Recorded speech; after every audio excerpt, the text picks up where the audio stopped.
Salve, salve galera! Tudo bem com vocês?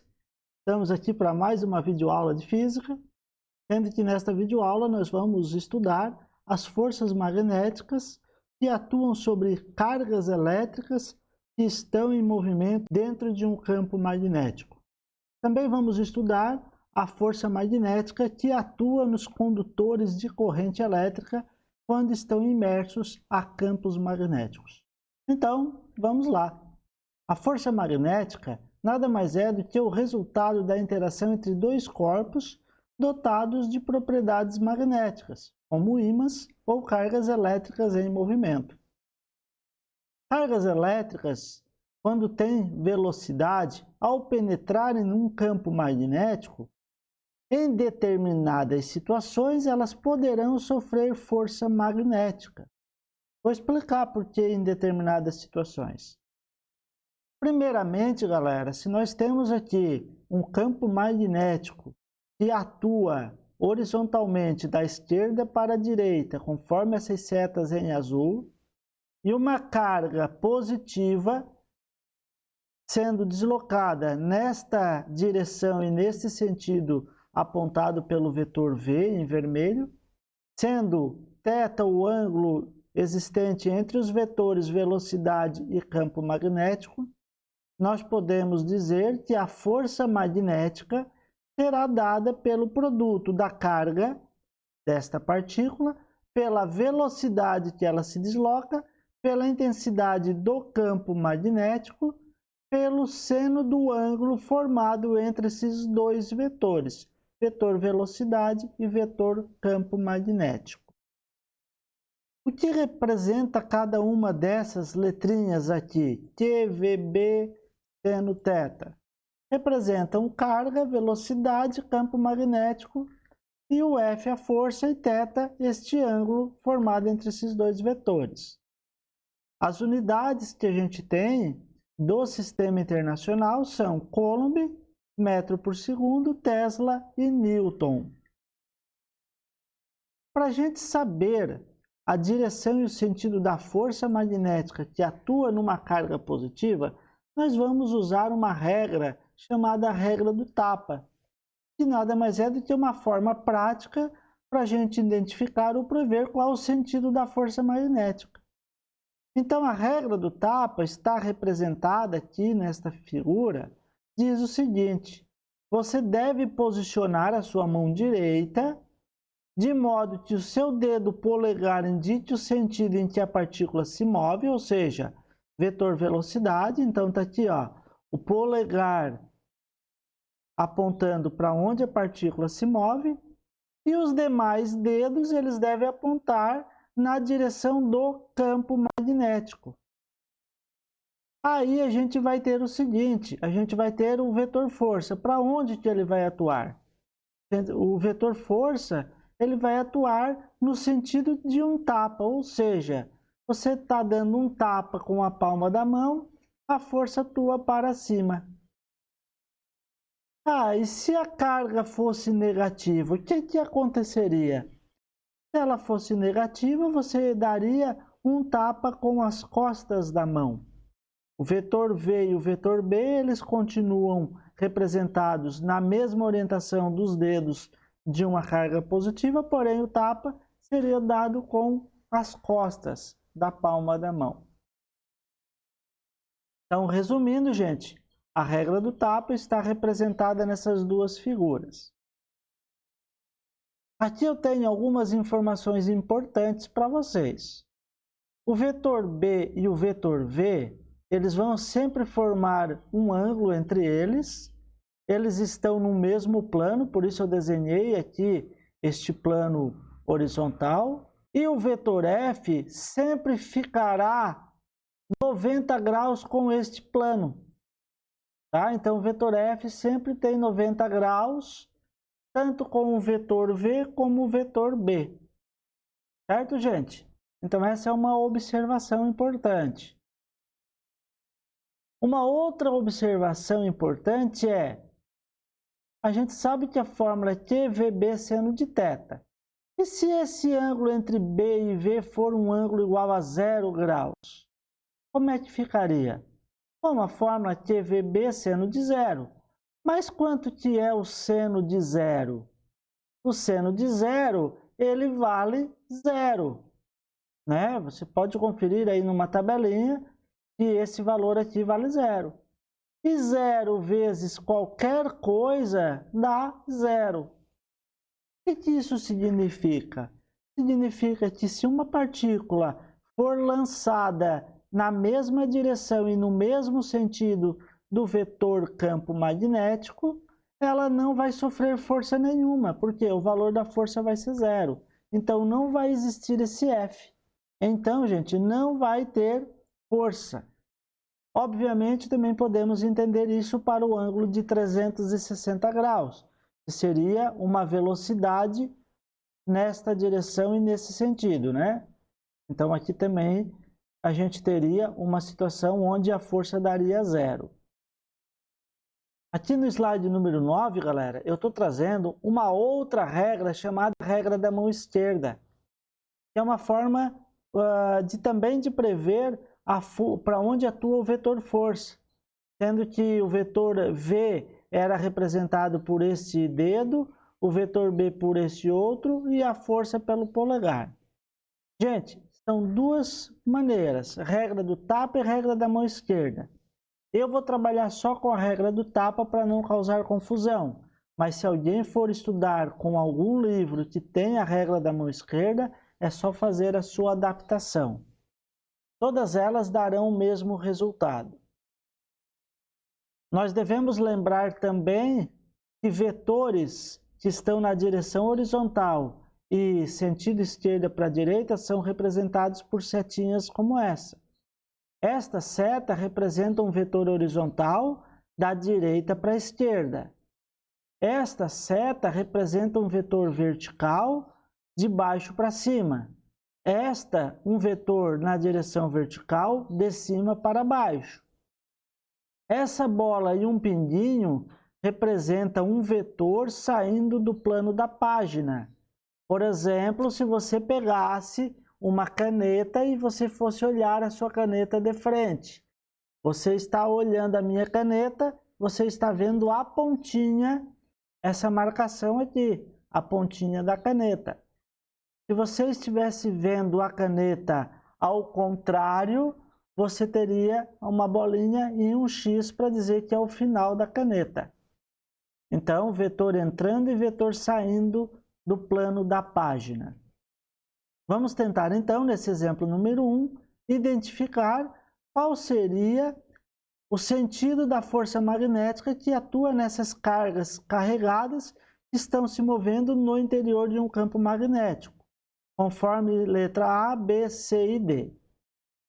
Para a gente resolver e encontrar a direção da força e o seu sentido, a gente utiliza a regra do tapa. Então, nós vamos ter o nosso polegar indicando a velocidade, esses outros dedos indicando o vetor B e a palma da mão, a força atuando em cargas positivas.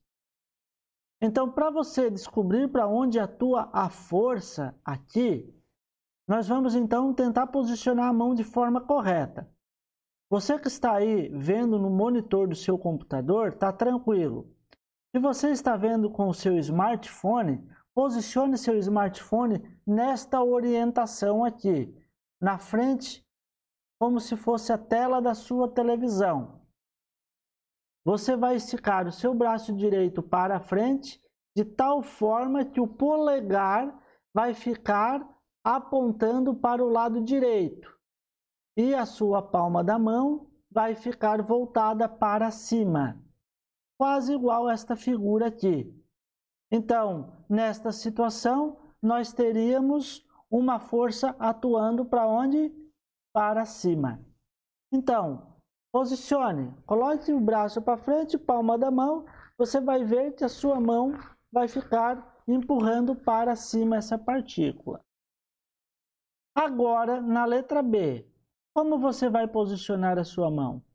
Novamente, estique o seu braço para frente, só que agora, ao invés do polegar atuar para a direita, bota o teu polegar para cima. A sua mão vai ficar semelhante quando você vai dar um aperto de mão em alguém. Coloque a sua mão assim. Perceba que a palma da mão vai ficar direcionada para este lado de cá. Então, a nossa força vai atuar para a esquerda. Certo, gente? Compreenderam? E na letra C, como é que eu vou posicionar a minha mão? Faça o seguinte, estique seu braço para a direita, tá? E o seu polegar para frente. Veja como eu vou fazer agora. Vamos virar a mão para lá e o polegar para frente. Experimente fazer isso. Você vai ver que a sua palma da mão vai ficar aberta para baixo. Estique o braço para a direita e a palma da mão aberta para baixo. O polegar você vai perceber que vai ficar na direção da velocidade. Então, a força magnética que atua é para baixo, certo? Nesta situação aqui, fique da mesma forma, gente. Braço virado para o lado direito, então o teu braço vai ficar aberto para o lado direito. O seu polegar agora vai ficar orientado para trás de você, de tal forma que a palma da mão vai ficar atuando para cima. Então, a tua palma da mão vai ficar nesta orientação aqui. Só que como nós temos carga negativa, o tapa vai ser dado com as costas da palma da mão. Então, a nossa força magnética vai ser esta aqui. Vai ser uma força para baixo. Então, esta é a única diferença entre carga positiva e carga negativa. Para calcularmos o valor da força magnética, é simples, é só usar a fórmula QVB. É muito mais fácil fazer o cálculo da força do que saber para onde ela atua. Nós temos então no exemplo número 2, uma partícula com carga 6 vezes 10 na menos 8, está anotado aqui. Ela é lançada perpendicularmente a um campo magnético de intensidade 510 ao quadrado Tesla. Campo magnético é representado pela letra B. E ela está com uma velocidade de 10 na 4 metros por segundo. Velocidade representado pela letra V. Determine a intensidade da força magnética que atua sobre ela. Então, a gente vai precisar, para encontrar a força, a gente vai precisar saber o valor do ângulo. Aí vem uma situação bem interessante. Olha o que ele está dizendo aqui, ó. Ele está dizendo que a partícula é lançada perpendicularmente ao campo magnético. A palavra perpendicularmente representa um ângulo de 90 graus. Então, a partícula vai ter aqui um seno de 90. Logo, usando a fórmula QVB seno θ e substituindo nossos dados, nós vamos ter esta situação. 6 vezes 10 na 8, está aqui. Velocidade 10 na 4 está aqui, campo magnético 510 ao quadrado está aqui e o seno de 90. Bom, lembrem, seno de 90 vale 1. Então, nós temos 6, 10 na 8, vezes 10 na 4, vezes 5, 10 na 2, vezes 1. A multiplicação disso é bem simples. A gente faz 5 vezes 6 dá 30. E esse 10 na menos 8, 10 na 4 e 10 na 2, a gente multiplica de que maneira? Conservamos a base e somamos os expoentes. Ó. Soma, está aqui. Ó. Então, menos 8 mais 4 mais 2. Logo, vai ficar 30 vezes 10 na menos 2. 30 vezes 10 na menos 2 equivale a 0,3 newtons. Está aqui o nosso problema resolvido. Um outro exemplo aqui também bem simples, uma carga elétrica de valor 410 na menos 19, essa é uma carga negativa, é lançada num campo com essa velocidade e o campo magnético tem valor de 1,5 Tesla. Sabendo que o ângulo é de 30 graus, calcule a força magnética que atua sobre ela. Ó, os dados aqui, gente, ó, o módulo da carga, então 4, 10 a menos 19, eu vou deixar o sinal de fora. A velocidade é 3 vezes 10 na 5. O campo magnético é 1,5 e o ângulo é 30 graus. Para calcular a força. O módulo da força é QVB seno θ. A gente substitui tudo. 4, 10 na menos 19. 3, 10 na 5. 1,5 e seno de 30. Seno de 30, vocês sabem quanto vale, né, gente? É 0,5. Tá? Então, você tem 4, 10 a menos 19, vezes 3, 10 a 5, vezes 1,5, vezes 0,5. 4 vezes 3, 12. 12 vezes 0,5 dá 6. 6 vezes 1,5 dá 9. 10 na menos 19 multiplicado por 10 na menos 5, conserva a base e soma os expoentes. Então, menos 19 mais 5 fica menos 14. A resposta do nosso problema está aqui. Bem simples, galera. Trago aqui algumas observações especiais, galera, tá? Sempre que a partícula penetrar perpendicularmente ao vetor campo magnético, nós vamos ter a máxima força possível, tá? Porque o seno ele varia de 0 até 1. Então, seno de 0 é 0, seno de 90 é 1. Então, o máximo que nós teríamos é quando tivermos aqui o valor 1. E aí, a gente vai ter a máxima força possível. Uma outra questão também é que sempre que essa partícula se mover perpendicularmente ao campo magnético, ela vai descrever aqui uma trajetória como essa, uma trajetória circular. Mas por que ela vai descrever essa trajetória circular? Bom, observem aqui então, a carga está parada, ela tem uma velocidade e ela tem um campo magnético, e esses dois vetores vão gerar um terceiro vetor, o vetor força. Estique seu braço para frente, em direção à tela do seu smartphone ou à tela do seu computador, de tal forma que o seu polegar fique virado para cima. A sua palma da mão fica virada para esse lado, ó, vai ficar direcionada para o sentido do vetor F. Quando a partícula sofre uma força para cá, ela acaba sofrendo um desvio na sua trajetória, ela acaba desviando. Bom, se ela desvia, a velocidade também toma uma nova direção e um novo sentido. Mas a força vai novamente também sofrer uma mudança. E aí ela vai desviar novamente. E aí a força muda, o vetor muda, e ela acaba descrevendo esse movimento circular. Certo? Então, sempre que a partícula entrar com 90 graus em relação ao campo, ela vai estar descrevendo um movimento circular uniforme. Para a gente calcular este raio, porque isso aqui é um círculo, né? Todo círculo tem raio.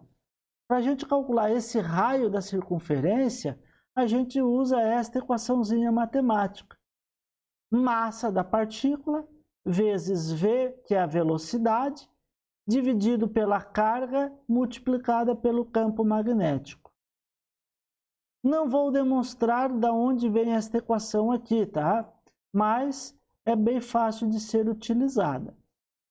E para calcular o período da trajetória, o que é período? É o tempo que a partícula leva para completar a circunferência. Basta fazer o quê?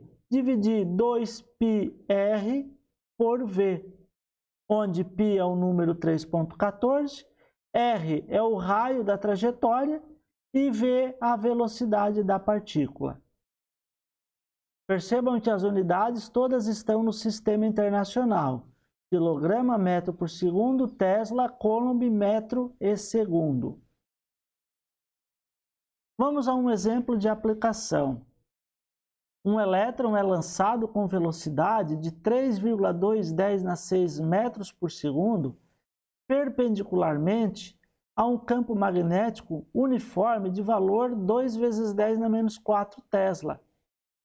Sabendo que a massa do elétron é 9,3 1 vezes 10 na menos 31 quilogramas, e que a sua carga é 1,6 10 na menos 19 coulomb, calcule o raio e calcule o período da trajetória circular descrita por ele. Bom, os dados estão aqui, ó. Velocidade, né? 3,2 vezes 10 na 6. Campo magnético, que é o B, 2 vezes 10 na menos 4. A massa do elétron, que é 9,1 10 na menos 31. E a carga do elétron, 1,6 10 na menos 19, claro, em módulo aqui. E o que é para calcular é o raio, representado por R, e T, que representa o período. Basta usar aquelas duas equações que acabamos de ver, gente. Não tem segredo nenhum. O raio, então, é m vezes v dividido por QB. Massa está aqui, velocidade está aqui, carga está aqui e o B está aqui, ó. Então, todos os dados nós temos, substituindo aqui os valores. Esta multiplicação é feita da seguinte maneira: 9,1 vezes o 3,2 dividido por 1,6 vezes 2. Gostaria de mostrar para vocês o seguinte, ó. 1,6 vezes 2 dá 3,2. Então, esse 3,2 daqui de baixo pode ser cancelado com esse aqui de cima. Sobra apenas 9,1, ó. E essa multiplicação aqui, ó, de bases iguais, a gente soma os expoentes. Está aqui, ó, mais 6. Então, menos 31 mais 6. E quando estamos dividindo, a gente subtrai os expoentes. Então, está aqui, ó, menos 19, menos 4. De tal forma, então, que vamos ficar com menos 31 mais 6, menos com menos mais, menos com menos mais. Então, menos 31 mais 6 mais 19 mais 4 vai dar quanto? 6 mais 4, 10. 10 com 19, 29. Então, menos 31 mais 29 fica menos 2. 9,1 vezes 10 dá menos 2. Ou posso escrever 0,091 metros. Aqui a resposta do raio da trajetória circular desenvolvida por esta partícula. Para a gente calcular o período, basta usar a equação 2πr sobre v. Nós temos o raio, nós temos a velocidade, estão aqui, ó, velocidade, o raio que a gente calculou antes, né? O raio 0,91, 2 vezes π vezes 0,91, dividido por 3,2 vezes 10 na 6. 2 vezes 3,14 vezes 0,091. Agora, faça no seu caderno aí, papel e caneta, ou pegue uma calculadora, né? Observe que essa multiplicação dá 0,57. Bom, depois de fazer esse 0,57, faça essa divisão aqui, ó. 0,57 dividido por 3,2. Isso vai dar 0,18. O 10 na 6, quando eu passo ele para o lado de cima, fica 10 na menos 6. Ou ainda, a vírgula deslocada uma casa para cá, vai ficar 1,8, 10 na menos 7 segundos. Então, este é o período, ou seja, o tempo que a partícula leva para completar uma volta na circunferência. Exemplo número 5, muito semelhante. Uma partícula com carga 4 microcoulomb é lançada perpendicularmente a um campo magnético de 4 vezes 10 na 5 Tesla, com velocidade de 200 metros por segundo, conforme indica esta figura aqui. Sabendo que a partícula atinge este ponto P aqui no outro lado, determine a massa da partícula. Bom, gente, vamos tirar os nossos dados. A carga que o problema deu, 2, 10 na menos 6, isso aqui representa 10 na menos 6, né? E em módulo, não vou usar o sinal negativo, vou usar em módulo. Ela está num campo magnético, representado pela letra B, D4, 10 na 5, então está aqui. Ela tem a velocidade de 200 metros por segundo, está aqui. E também o raio da partícula, porque ela vai descrever aqui, gente, ó, uma semicircunferência aqui, ó. Se ela tem daqui a aqui uma distância de 50 centímetros, a metade aqui, ó, é o raio dela, tá? Então, o raio é 0,25 metros. E a gente quer calcular, então, a massa da partícula, que é a letra m. Vamos lá, gente. Para calcular o raio, a gente usa m vezes v dividido por qb. Como a gente quer encontrar a massa, a gente vai isolar a letra m. Então, q e b está dividindo, nós vamos passar multiplicando. Então, r vezes q vezes b. E o v que está multiplicando a massa vai passar dividindo. Bom, ajustei a minha fórmula, basta fazer o quê? Basta substituir os valores. Raio está ali, ó, 0,25, substituir. Carga, 2 vezes 10 na menos 6, eu substituí.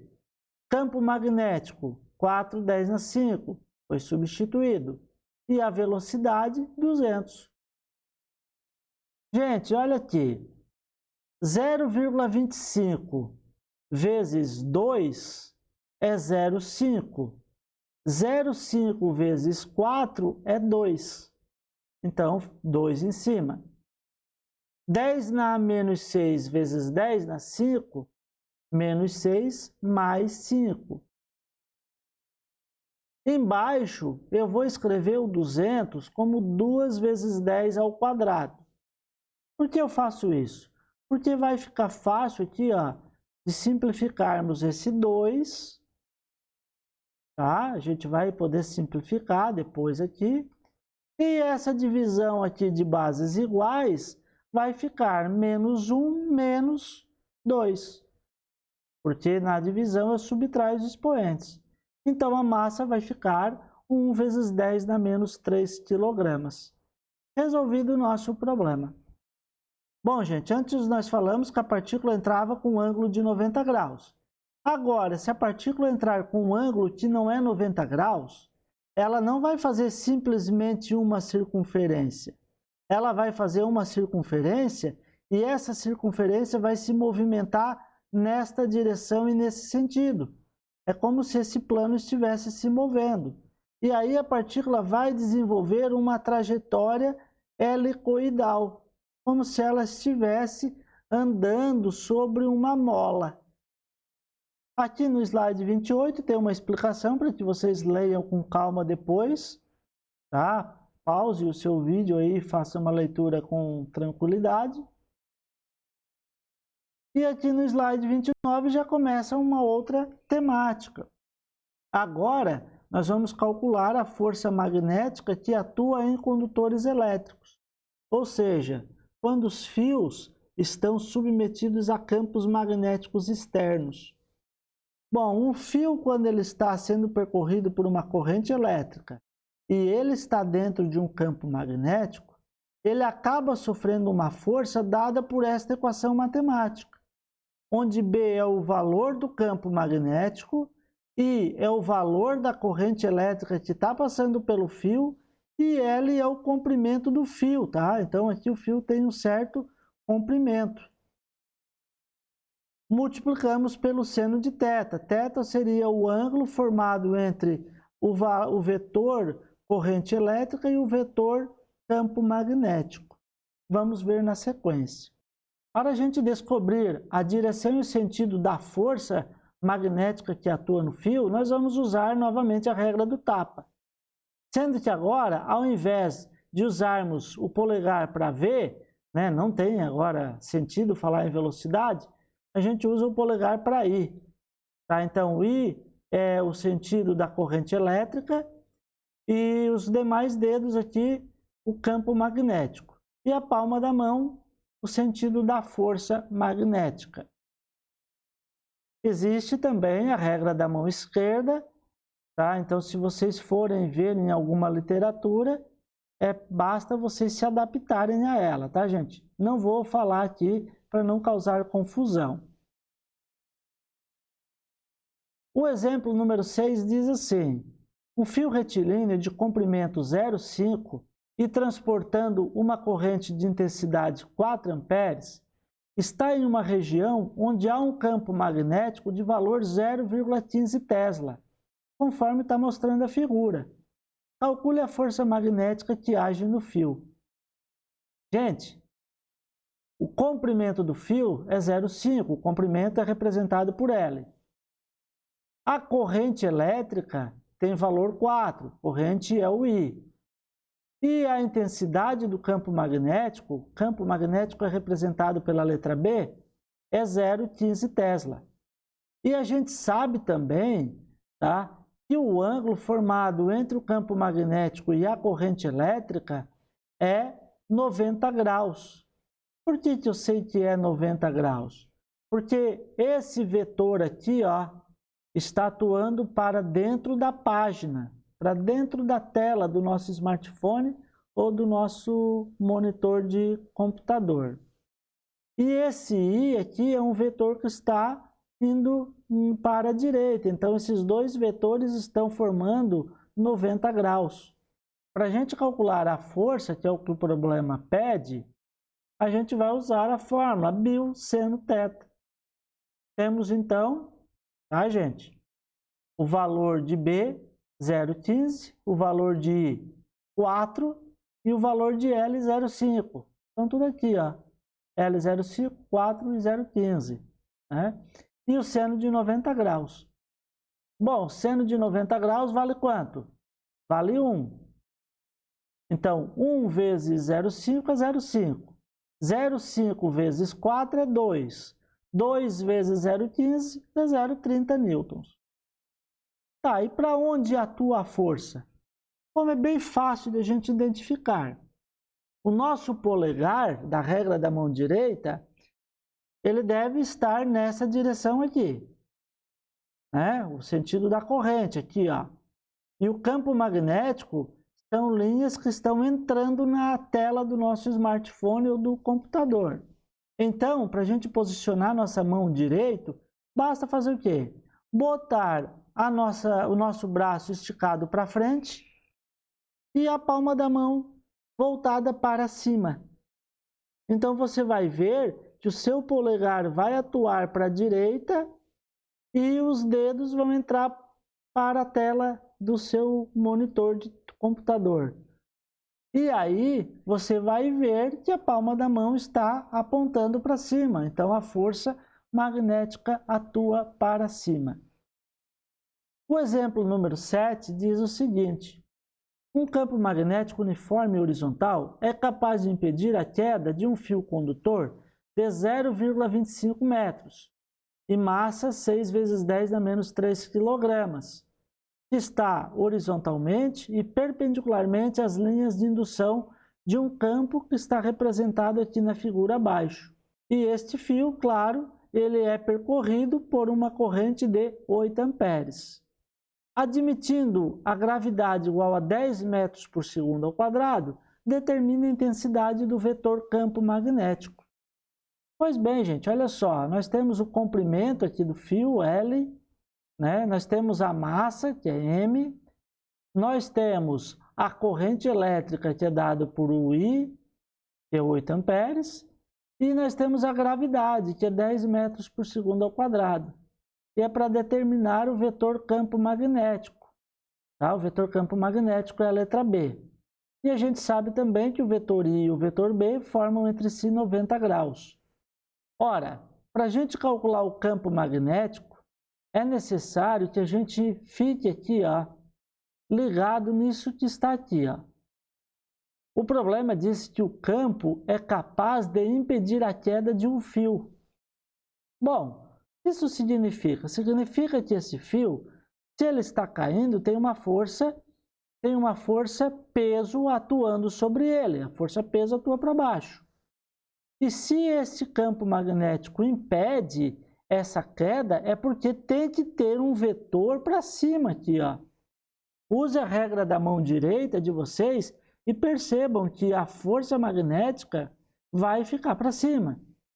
Então, para que isso aconteça, para que esse fio não caia, essa força magnética tem que ser igual ao peso, para ela suportar.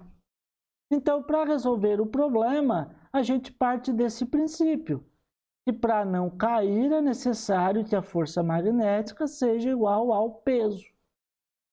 E aí, gente, a força magnética é dada pela fórmula bio seno θ. E a força peso, a gente estudou em mecânica, é dada por m vezes g. Nós queremos calcular o B, né? Então, a gente passa essas coisas aqui para o outro lado da igualdade. Então, mg dividido por IL seno θ. Só substituir os valores aí dentro. Massa, que está aqui, ó, 6/10 na menos 3, e G vale 10. Corrente, 8, L, 0,25 e seno θ, θ é 90. Logo, gente, nós vamos ter o seguinte, 8 vezes 0,25 é 2. Seno de 90 é 1. 1 vezes 2 é o próprio 2. E aqui nós temos 6 vezes 10 dá 60. 60 vezes 10 dá menos 3. Eu posso ainda dividir 60 por 2, ficar com 30/10 dá menos 3. E ao mesmo tempo passar a vírgula para cá, ficar com o número 3,0 vezes 10 na menos 2 Tesla. Esta é a resposta do nosso problema. Vamos então agora a uma outra situação. A força magnética entre dois condutores elétricos. Dois condutores elétricos, quando conduzem corrente elétrica, você sabe que um fio gera campo magnético. Então, este fio gera campo magnético assim, e esse fio gera campo magnético também assim, né? Bom, sendo que o campo magnético de um vai afetar o outro, e o campo do outro vai afetar esse primeiro. Então, vai surgir aí forças magnéticas entre esses fios. Tá? E a força magnética entre os fios, quando eles estão com corrente apontando na mesma direção, nós teremos uma força de atração entre eles, e esta força de atração será dada por μ0 vezes L vezes I vezes I, onde o I é a corrente do primeiro e a corrente do segundo, dividido por 2π vezes D, que é a distância de separação entre os fios. Ah, mas se a corrente fosse ao contrário, um a corrente para cima e o outro a corrente para baixo, o que mudaria? A fórmula para calcular a força não muda, continua a mesma.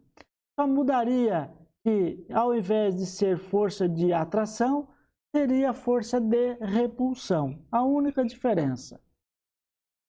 Tá? Então, aqui eu trago esse alerta no slide 37. Correntes no mesmo sentido, força de atração, e correntes em sentidos opostos, força de repulsão. Bom, vamos calcular, então, um exercício aqui, tá? Dois fios condutores de mesmo comprimento, eles têm 40 centímetros, eles estão distanciados 20 centímetros, são percorridos por corrente de 3 e 2 amperes.